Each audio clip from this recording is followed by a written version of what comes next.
ಸಂಕ್ರಾಂತಿ ಇದು ಕೇವಲ ಎಳ್ಳು ಬೆಲ್ಲ ಹಂಚುವ ಹಬ್ಬವಲ್ಲ.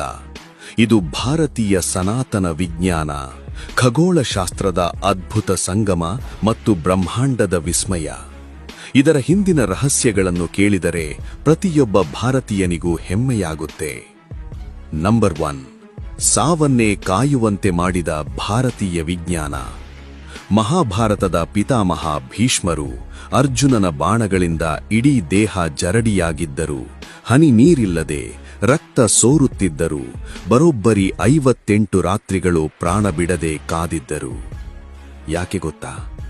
ಅವರಿಗೆ ಬೇಕಿದ್ದಿದ್ದು ದಕ್ಷಿಣಾಯನ ಎಂಬ ಕತ್ತಲಲ್ಲ, ಅವರಿಗೆ ಬೇಕಿದ್ದಿದ್ದು ಉತ್ತರಾಯಣ ಎಂಬ ಮೋಕ್ಷದ ಬಾಗಿಲು. ಸೂರ್ಯ ಮಕರ ರಾಶಿಗೆ ಬರುವವರೆಗೂ ಯಮನನ್ನೇ ಗೇಟ್ ಪಾಸ್ ಇಲ್ಲದೆ ತಡೆದು ನಿಲ್ಲಿಸಿದ ಆ ಛಲದ ಹೆಸರೇ ಸಂಕ್ರಾಂತಿ. ಸಾವನ್ನೇ ಗೆದ್ದು ನಿಂತ ಭೀಷ್ಮ ಕಾಯ್ದಿದ್ದು ಈ ದಿನಕ್ಕಾಗಿ.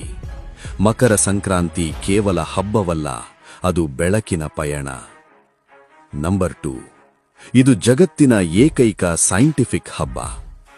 ಬೇರೆ ಹಬ್ಬಗಳಂತೆ ಇದರ ದಿನಾಂಕ ಬದಲಾಗಲ್ಲ. ಪ್ರತಿ ವರ್ಷ ಜನವರಿ 14 ಅಥವಾ 15ರಂದೇ ಈ ಹಬ್ಬ ಬರುವುದು ಒಂದು ವಿಶೇಷ. ಯಾಕಂದ್ರೆ ಇದು ಚಂದ್ರನನ್ನಲ್ಲ, ಸಾಕ್ಷಾತ್ ಸೂರ್ಯನ ಚಲನೆಯನ್ನೇ ಆಧರಿಸಿದ ಹಬ್ಬ. ಸಾವಿರಾರು ವರ್ಷಗಳ ಹಿಂದೆಯೇ ಟೆಲಿಸ್ಕೋಪ್ ಇಲ್ಲದ ಕಾಲದಲ್ಲೇ ಸೂರ್ಯನ ನಡೆಯರಿತಿದ್ದ ನಮ್ಮ ಋಷಿಮುನಿಗಳ ವಿಜ್ಞಾನಕ್ಕೆ ಒಂದು ಸಲಾಂ ಹೇಳಲೇಬೇಕು.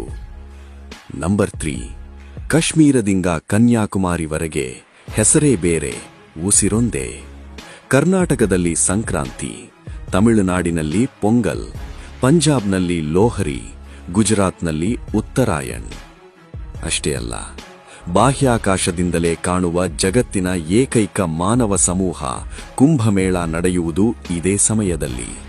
ಮತ್ತು ಕೋಟ್ಯಾಂತರ ಭಕ್ತರು ಕಾಯುವ ಶಬರಿಮಲೆಯ ಮಕರ ಜ್ಯೋತಿ ದರ್ಶನವಾಗುವುದು ಇದೇ ಪುಣ್ಯಕಾಲದಲ್ಲಿ.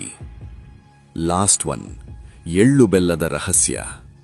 ನಾವು ಎಳ್ಳು ಬೆಲ್ಲ ತಿನ್ನುವುದು ಕೇವಲ ರುಚಿಗಲ್ಲ, ಇದು ಚಳಿಗಾಲಕ್ಕೆ ದೇಹಕ್ಕೆ ಉಷ್ಣತೆ ನೀಡುವ ನ್ಯಾಚುರಲ್ ಇಮ್ಯುನಿಟಿ ಬೂಸ್ಟರ್.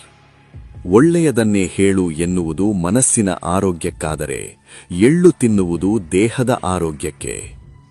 ಬನ್ನಿ, ಕತ್ತಲಿಂದ ಬೆಳಕಿನೆಡೆಗೆ, ಅಜ್ಞಾನದಿಂದ ಸುಜ್ಞಾನದ ಕಡೆಗೆ ನಡೆಯೋಣ. ಇದು ನಮ್ಮ ಸಂಸ್ಕೃತಿ, ನಮ್ಮ ಹೆಮ್ಮೆ.